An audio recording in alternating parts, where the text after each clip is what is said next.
Hello दोस्तों, आज class 12 कक्षा 12 की अवकलन गणित की शुरुआत करने चल रहे हैं। तो कुछ अवकलन गणित के फार्मूले लिखना बहुत ज़रूरी है, क्योंकि सबसे पहले इन फार्मूलों के आधार पर ही हम सवालों को आसानी से हल कर सकते हैं। सबसे पहले अवकलन गणित की शुरुआत करने के लिए सबसे पहले हम फार्मूले को लिखने का प्रयास करेंगे। अर्थात यदि y बराबर x की पावर n दिया है, कॉन्सेप्ट है ये कि y बराबर x की पावर n, तो dy बटे dx बराबर n x की पावर n माइनस 1। और रही बात इसकी, तो y dy बटे dx होता है, इसका मतलब y का x के सापेक्ष अवकलन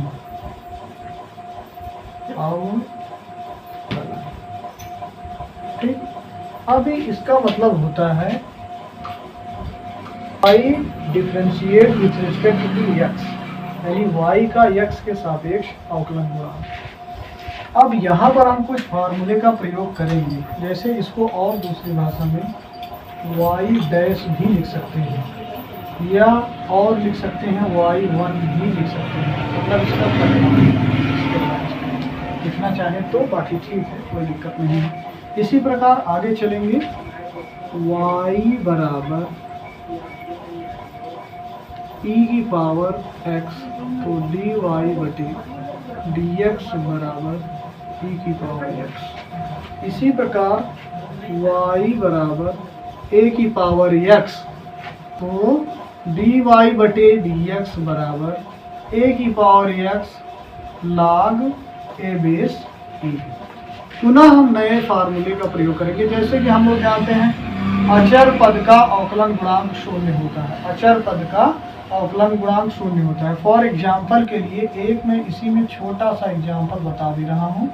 जैसे लिख दिया जाए x की पावर 4, इसका अवकलन क्या होगा? ये दिया कि y बराबर दिया, क्या दिया जी? y बराबर। तो इसका जब y का x के सापेक्ष अवकलन करना चाहें तो ये हो जाएगा उसी फार्मूले से, ये पहले फार्मूले से। n बराबर 4 दिया है, तो जाहिर सी बात है 4x की पावर 4 माइनस 1, या dy बटे dx बराबर 4x की घाते 3 आएगा। ठीक, तो ये बेस्ड ऑन फार्मूला, यानी बेस फार्मूले पर ही आधारित है। और इस तरह से देखें तो सबसे पहले स्टेप में हमने इसको देखा था कि y का x के सापेक्ष अवकलन गुणांक। पुनः देखेंगे y का x के सापेक्ष अवकलन गुणांक, y का x के सापेक्ष अवकलन गुणांक। तो ध्यान दीजिएगा, जैसे यहाँ लिखा है कि y बराबर y बराबर x की पावर n, तो dy बटे dx बराबर n x की पावर n माइनस 1। यानी अगर कहा जाए तो सबसे पहले यहाँ पर एक फार्मूला और देखते हैं, y बराबर a की पावर x, तो इतना हो गया। और इसी प्रकार y बराबर नए सिरे से त्रिकोणमितीय चर्चा कर लेंगे, साइन x, तो dy बटे dx बराबर cos x। इसी प्रकार y बराबर cos x, तो dy बटे dx बराबर माइनस साइन x। y बराबर tan x, dy बटे dx बराबर sec स्क्वायर x। इसी तरह थोड़ा और आगे चलेंगे, y बराबर cot x, dy बटे dx बराबर माइनस cos स्क्वायर x। इसी तरह y बराबर sec x, dy बटे dx बराबर sec x और tan x। कुछ और फार्मूले हैं, उनको भी देख लेते हैं थोड़ा सा। ठीक, इसके बाद आता है साइन कॉस tan कॉसेक। ठीक है, कॉसेक x, y बराबर कॉसेक एक्स तो डी वाई बटे डी एक्स बराबर माइनस कॉसेक एक्स काट एक्स होगा जी, ध्यान दीजिए। अब इसके बाद थोड़ा सा हम आते हैं त्रिकोणमितीय इनवर्स ट्रिग्नोमेट्रिकल फंक्शन यानी त्रिकोणमिति के फलन पर आधारित कुछ फार्मूले।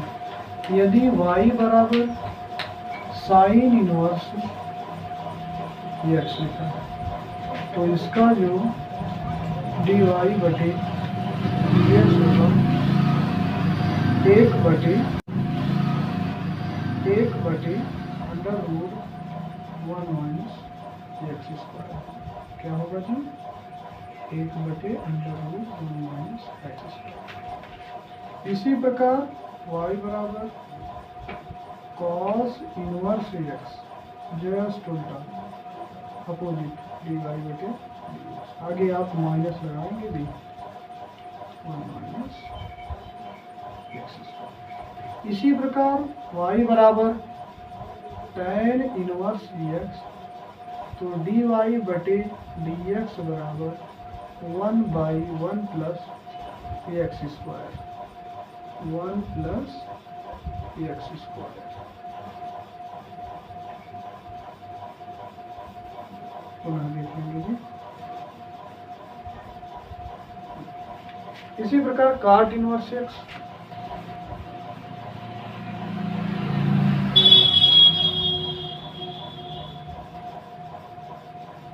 माइनस कर देंगे,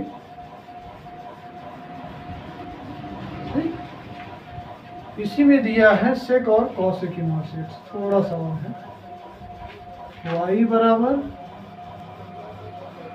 सेक इनवर्स एक्स डी वाई बटे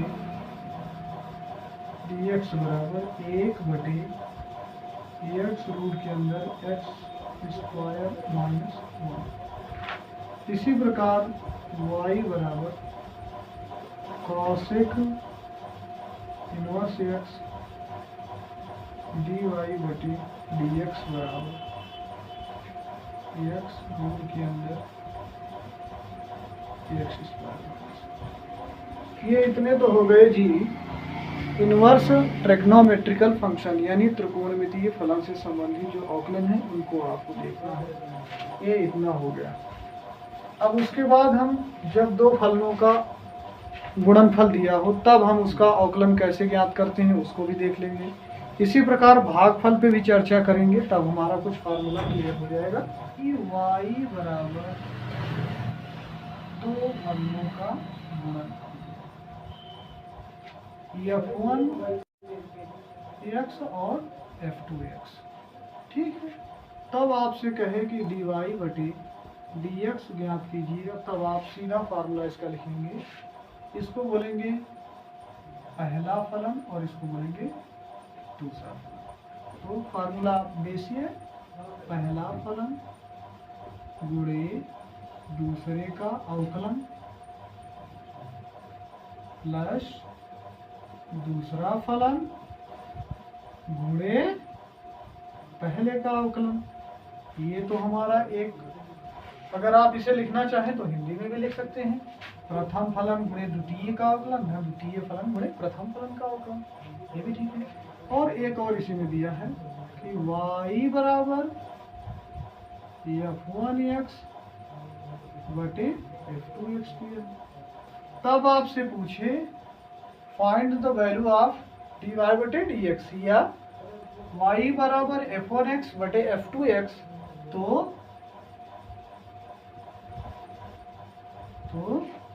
dy बटे dx बराबर हर, ध्यान दीजिएगा जी, हर इंटू अंश का अवकलन माइनस अंश इंटू हर का अवकलन बटे हर का वर्ग होता है जी। ये तो एक ये वाला हो गया आपका और एक ये वाला। इस पर आप लोग विशेष ध्यान देंगे। ये आपका फार्मूला कंप्लीट हुआ। उसके बाद थोड़ा और कुछ कांस्टेंट फंक्शन जैसे कि बेसिक अवकलन है उनको सीखेंगे, तो देख लीजिएगा ध्यानपूर्वक, किसी प्रकार की दिक्कत हो तो बताइएगा। उसके बाद फिर हम लोग आगे फिर देखते हैं, थोड़ा सा कुछ कॉन्सेप्ट को सीखेंगे, थोड़ा थोड़ा, ज़्यादा नहीं, थोड़ा थोड़ा सीखेंगे। तो ये तो जब दो फलनों का गुणनफल दिया हो तब उसका अवकलन इस तरह से निकाला जाएगा। इसी प्रकार जब दो फलनों का भागफल दिया हो तब अवकलन जो है इस तरह से निकाला जाएगा। अंश बटे हर का प्रकरण है ये। कैसा है जी? अंश बटे हर का प्रकरण, अंश बटे हर का प्रकरण। तो आप चाहे इसे ऐसा भी लिख सकते हैं, हर इंटू अंश का अवकलन माइनस अंश इंटू हर का अवकलन बटे हर का वर्ग या हर का वर्ग, ऐसा भी लिख सकते हैं, कोई दिक्कत नहीं। तो इसे विशेष रूप से आप लिखेंगे और ध्यान देंगे, ये है dy बटे dx। पहले भी हमने आपको बताया कि d of dx dy dx of y means y का x के सापेक्ष अवकलन गुणांक। क्या जी? y का x के सापेक्ष अवकलन गुणांक। आपने सीखा y बराबर x की पावर n, तो dy बटे dx बराबर n x की पावर n माइनस, जैसे लिखा है y बराबर x। इसका अवकलन किस तरह से करेंगे? आप लोग जानते हो कि इसका पावर कितना होगा? 1 होगा। अब हम इसी फार्मूले पर जो हमने यहाँ पर लिखा x की पावर n, तो dy बटे dx बराबर n x की पावर n माइनस 1, इसी पे हम लोग लिख। अब यहाँ आप लोग खुद ही देखिए, n बराबर 1 लिखा हुआ है, सीधा प्रकरण में आते हैं, 1x की power 1 minus 1 is equal to, sorry, dy बटे dx लिखते जाएंगे, 1x की पावर 1 में से 1 चला जाएगा, 0 बचेगा, और जिसका पावर 0 है उसका मान कितना होता है? 1 होता है।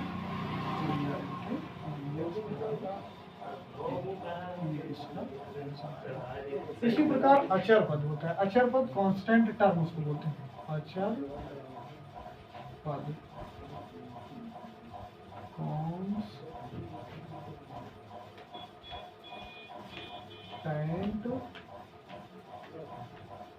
टर्म।